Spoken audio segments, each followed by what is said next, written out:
ALADDIN 2019 is a live-action remake of the 1992 animated classic movie that stars Will Smith, MENA MASSOUD, NAOMI SCOTT, MARWAN KENZARI, NAVID NEGAHBAN and Nasim Pedrad. The movie is written by John August and Guy Ritchie, based on the 1992 version from other writers. Cinematography is by Alan Stewart. Music is by Alan Menken, who also wrote the songs along with HOWARD ASHMAN, with extra help on lyrics by Tim Rice. Additional music and lyrics for the 2019 movie are by MICHAEL KOSARIN, BENJ PASEK and Justin Paul. ALADDIN 2019 is directed by Guy Ritchie, the man who directed Lock, Stock and Two Smoking Barrels, Sherlock Holmes and King Arthur, Legend of the Sword. What's the story? Will Smith plays a mariner on a small boat. On board is his wife, played by Nasim Pedrad, and his two kids. The mariner decides to tell the story of Aladdin to his kids, which he does in a song entitled Arabian Nights. The song continues as we fly over the city of Agrabah, out over the desert and to the Cave of Wonders, which is a giant stone panther head set into a mountainside. The panther announces a warning: only the diamond in the rough may enter the cave. Unfortunately, the person entering the cave is clearly not worthy because he is summarily swallowed up. Back in Agrabah, Aladdin, played by MENA MASSOUD, has a run-in with a couple of ladies before stealing some jewellery from a passerby. Aladdin has a capuchin monkey called Abu as a friend. Aladdin takes the jewellery to a pawn shop and swaps it for a bag of dates. It must have been really cheap jewellery. The pawn shop owner is called Zula, played by Nina Wadia. But Aladdin does not get to enjoy his dates because he spots two small hungry kids in an alleyway, and he gives his dates to them. This is a demonstration of Aladdin's kind nature. Aladdin then spots a beautiful young woman in the market. This is Princess Jasmine in disguise, played by NAOMI SCOTT. Jasmine can see one of the market kids is hungry, so she picks some bread from a stall and gives it to him. Of course, Jasmine has no concept of having to pay for food, and she gets into trouble with the stall owner, Jamal, played by Amir Boutros. Luckily, Aladdin steps in. He takes a bracelet off Jasmine's arm and gives it to Jamal. This does the trick, and Aladdin and Jasmine are able to get away. But it is not long before Jamal realises that Aladdin has stolen the bracelet back again, so Aladdin and Jasmine have to run for it. There next follows a tour of the city as Aladdin and Jasmine evade capture by the guards. Throughout this, Aladdin sings the song One Jump Ahead.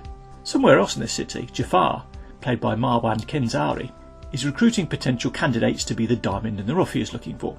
Jafar has a talking parrot called Iago, voiced by Alan Tudyk. Jafar's aide complains that he has been looking for this diamond in the rough for months without success. However, when he suggests that Jafar should stop looking because he is already second only to the Sultan, this enrages Jafar.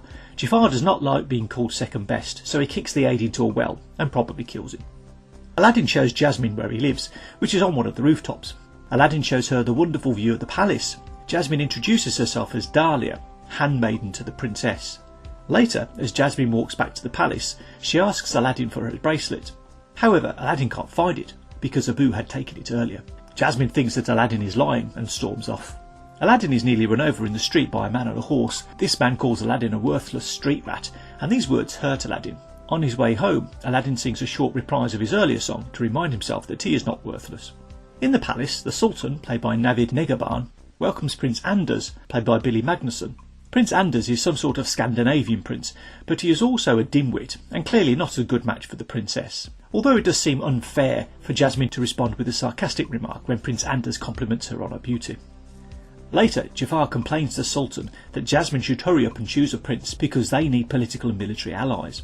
Sultan takes exception to be talked to like this, and Jafar is forced to apologise. Jafar then uses his Cobra staff to hypnotise Sultan into agreeing to invade the neighbouring country of Shiribot. Luckily, Jasmine arrives and this breaks the hypnosis.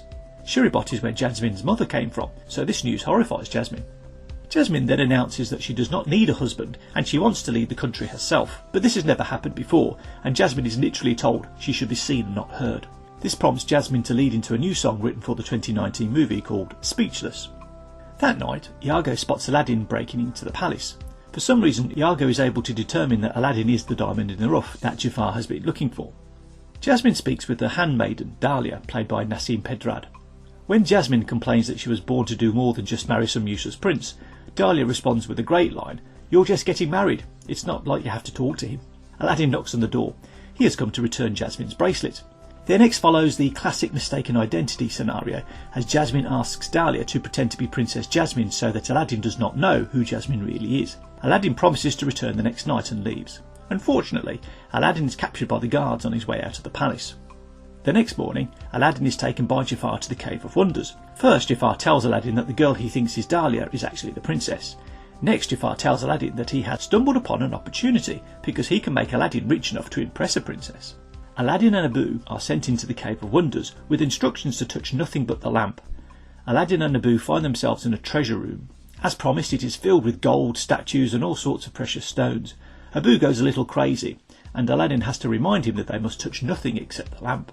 Aladdin and Abu pass by a magic carpet. Aladdin spots that carpet is trapped by something, so he releases him, and Carpet is grateful. The lamp is inside its own chamber, across a lake and at the top of another big staircase. Aladdin leaves Abu and goes off to fetch the lamp. Unfortunately, Abu gets mesmerised by a huge red ruby and grabs it. The moment this happens, everything inside the cave starts to disintegrate. The angry Cave of Wonders' voice proclaims that Aladdin is doomed. The stairs disappear and the lake turns to lava. It was a good thing that Aladdin made friends with Carpet, because Carpet swoops in and saves Aladdin from the lava. Picking up Abu on their way out, Carpet rushes to the exit before the entire cave collapses. Just before the exit, Carpet gets struck by a falling rock. Aladdin and Abu are catapulted onto the remains of the stairs. Aladdin asks Jafar to help him, but Jafar first wants the lamp. Aladdin throws Jafar the lamp, but Jafar is not minded to help Aladdin after all. In fact, Jafar kicks Aladdin back down into the cave. Abu wrestles with Jafar before Abu is cast down into the cave also. Before they hit the bottom, Carpet manages to free himself from the rock pinning him down and saves them. On the surface, the entrance to the Cave of Wonders disappears, but Jafar is not worried. Jafar goes to pull the lamp from his pocket, but it is not there. Jafar must have lost it in the struggle. Jafar cries in anguish. When Aladdin wakes up, he finds himself trapped in the cave with Abu and Carpet. But perhaps they have the last laugh because Abu proudly displays the lamp. It seems that Abu stole this from Jafar during their struggle. Aladdin rubs the lamp and releases a giant blue genie, played by Will Smith. Genie sings a song entitled "You Ain't Never Had a Friend Like Me," in which Genie shows Aladdin some of the possibilities open to him now that he has 3 wishes. Once the song is finished, Genie explains the 3 things he cannot do. Genie cannot kill anybody, he cannot make anyone fall in love with anyone else, and he cannot bring people back from the dead. Aladdin uses his first wish to get out of the cave. Somewhere in the desert, Carpet lands at an oasis. Genie changes into a human to look more normal. Aladdin considers what to wish for next. He asks Genie what he would wish for. Genie is taken back by the question because no one has ever asked it that before. It turns out that Genie is a slave to the lamp and his masters, so Genie would wish for freedom. Aladdin tells Genie that he will use his third wish to set Genie free. At this point, Genie tells Aladdin that he has already used a wish to get out of the cave. In reply, Aladdin points out that he was not rubbing the lamp when he made that wish. Aladdin tells Genie about the princess, but Genie reminds Aladdin that he can't make anyone fall in love. But then Aladdin remembers that Jasmine has to marry a prince, so he asks Genie to make him a prince. After dressing Aladdin up in new clothes, Genie turns his attention to Abu. Genie turns Abu into a variety of different modes of transportation, eventually settling on a huge elephant. Aladdin arrives in Agrabah with a huge parade courtesy of Genie. There are musicians, soldiers, animals, giant balloons, in fact, anything and everything you can think of. As the parade continues to the doors of the palace, Genie sings a song called Prince Ali. Inside the palace, Aladdin stumbles his way through a meeting with Sultan and Jafar. When Jasmine turns up, Aladdin presents her with expensive gifts. Unfortunately, Aladdin puts his foot in his mouth when he suggests that he hopes to buy Jasmine with the gifts. Despite this awful meeting, the Sultan invites Prince Ali to a feast in the evening. On the night, Jafar tries to hypnotise Aladdin with his staff, but Genie interrupts him and takes him over to see Jasmine. Unfortunately, Prince Anders gets to Jasmine before Aladdin does. Later, Dahlia suggests to Jasmine that she should try to get to know Prince Ali because she likes Genie, who is still in human form. When Prince Ali/Aladdin stumbles through another meeting with Jasmine, Jasmine suggests they dance instead. Aladdin gets assistance with his dance moves from Genie, and he ultimately ends up as the centre of attention because of his wild acrobatic moves. Everyone is impressed except Jasmine. After the party, Genie distracts Dahlia while Aladdin sneaks in to see Jasmine. Jasmine asks Aladdin to point out where a bar is on the map. It takes a few seconds, but Genie eventually manifests a bar onto the map. Aladdin introduces his magic carpet and asks if Jasmine wants to go and see the world from her maps. As Carpet flies both of them around the world, Aladdin and Jasmine sing the song A Whole New World. Aladdin and Jasmine sit on a rooftop overlooking a peasant crowd having some fun. Jasmine believes that the people deserve a ruler that can look after them, and she wants to be that ruler. Aladdin agrees that she would make a good ruler. Jasmine finally tricks Prince Ali into revealing that he is Aladdin, but Aladdin pretends that he really is a prince and he just dresses as a commoner sometimes to avoid the pressures of palace life. After returning to the palace, Aladdin gets a goodnight kiss with a little help from Carpet pushing him in the right direction. Aladdin returns to tell Genie about his night. Genie reminds Aladdin that at some point he will have to tell Jasmine the truth about not really being a prince. The next morning, Aladdin is taken by the guards to see Jafar. Jafar demands to know where the lamp is, but Aladdin denies any knowledge of Aladdin or the lamp. Aladdin is then tied to a chair and thrown into the ocean. Abu spots this, and he attempts to rescue Aladdin by flying out on a carpet and dropping the lamp into the ocean next to him. Genie emerges, assesses the situation, and declares that unconscious Aladdin must use a wish to be saved. Genie bends the rules slightly and considers that Aladdin has made that wish, and so saves him. When Jafar tells Sultan that Prince Ali has left to raise an army, Jasmine corrects Jafar by introducing Prince Ali, and when Jafar uses his cobra staff to hypnotise Sultan, the staff is broken and so is the spell. Sultan orders the head guard, Hakim, played by Numan Akkar, to put Jafar in the dungeon. As a reward for revealing Jafar's treachery, Sultan tells Aladdin that he would be proud to call him son. Despite things going well for Aladdin, he thinks he can't keep up the facade of being a prince on his own. Because of this, he can't agree to set Genie free with his last wish as promised. Genie then says that he doesn't care about being set free because he is more worried about how Aladdin is being changed by his lies. Aladdin takes a stroll around Agrabah, and he ends up having the lamp stolen from him by Jafar, who has since escaped from the dungeon. Aladdin is preoccupied and does not notice he has had the lamp stolen. Aladdin sings a short reprise of One Jump Ahead, with lyrics to reflect his choice to tell the truth about who he is. Jafar returns to the palace with the lamp. After insulting Sultan, Jafar rubs the lamp and Genie is forced to give Jafar his first wish, to rule as Sultan. Nothing much happens except Jafar gets a change of clothes and he reappears sitting on a throne. Hakim and the other guards pledge their loyalty to Jafar as the new Sultan. Jasmine is taken away by some guards. This gives Jasmine an opportunity to reprise her song, Speechless. Empowered by her song, Jasmine returns in an attempt to persuade Hakim to betray his new Sultan and fight for the people of Agrabah. And this works?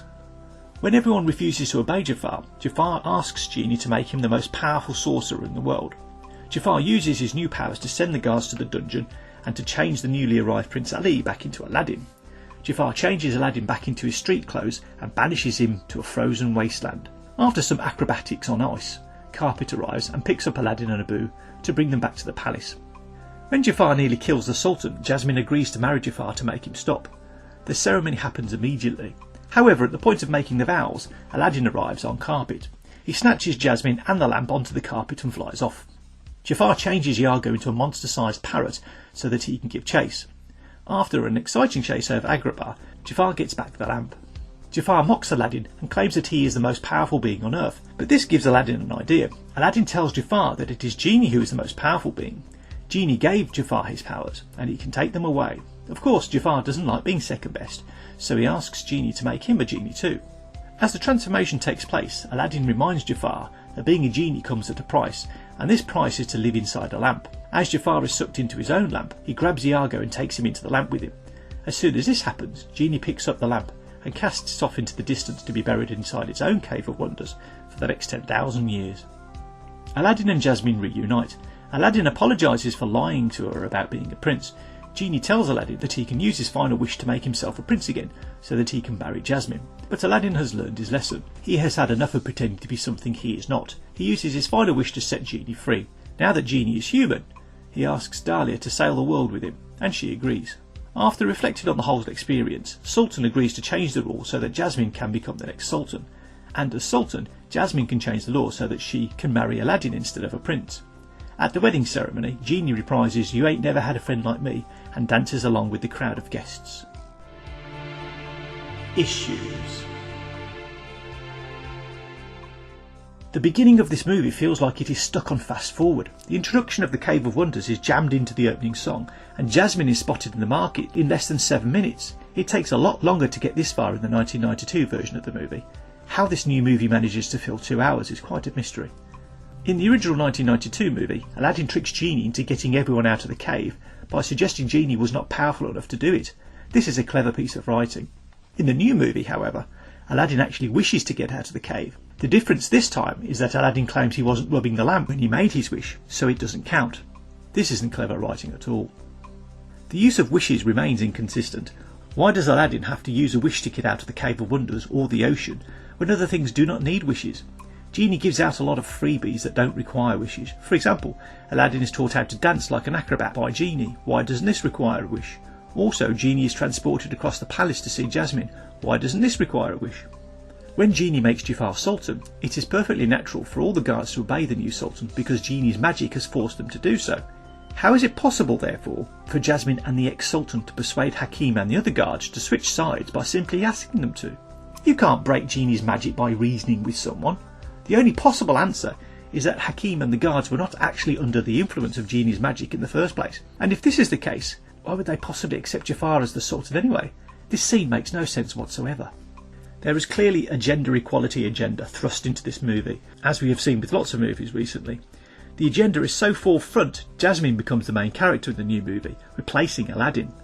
I am not going to say if this is the right thing or the wrong thing to do, because we promise not to give opinions about agendas in our reviews on this channel. Having said this, I will comment on whether or not this agenda works within the narrative of the story, and the answer is yes. It is appropriate for Jasmine to want to lead her own country and not have a husband chosen for her, because this closely follows what the story has always been about. I also like the song that Jasmine uses to explain her point of view. Speechless is a great song, and NAOMI SCOTT performs it well. Unfortunately, a lot of the agenda-driven dialogue is not so well done.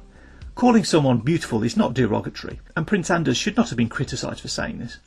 Also, the concept that women should be seen and not heard is addressed in both versions of this movie, yet are handled differently. The 2019 version has Jafar saying, "You should be seen and not heard." This is what we call on-the-nose dialogue, and it is boring. By comparison, the 1992 version has Jafar saying, "You're speechless, I see, a fine quality in a wife." Do you see, both statements have the same message, yet the 1992 version is infinitely cleverer and more entertaining. And this phrase, infinitely cleverer and more entertaining, is what I would use to compare the two versions of this movie overall, with the 1992 animated version being the clear winner. You can't help but be underwhelmed by everything in the new movie. Just compare the opening song, the casting of Jafar, or the way Genie first comes out of the lamp as examples. Everything is much better in the original. Don't get me wrong, there are some nice additions to the new movie. I have already said that I like the new song Speechless. The handmaiden Dahlia is also a funny new character. But when you think of what has been taken away, no more Robin Williams as Genie, no more Jonathan Freeman as Jafar, and the role of Iago is reduced to virtually nothing, we have lost far more than we have gained. Review. Aladdin 2019 is a good movie, and if you haven't seen the 1992 animated classic version, you will probably enjoy it a lot. But if you have seen the previous version of this movie, then you will most likely regard this new version as a pale imitation. Just because CGI looks more realistic than hand-drawn animation, it doesn't mean that it is better or in any way more entertaining. My rating, 84%. Hi, this is Mike Kendall, and thanks for watching my video. I'd like to know what you thought of this movie. Was it a hit? Was it a flop? Let me know your thoughts and rating in the comments section. You can also tell me what other movies you'd like to see reviews for. Please like and subscribe, and remember to hit that notification bell for all my new videos. Sharing these videos on Facebook and Twitter would help me out a lot. I'd sure appreciate it. Don't forget to check out the other videos on my channel. We're adding more all the time. I'm off to see a movie. You have a great day, and I'll see you in the next video.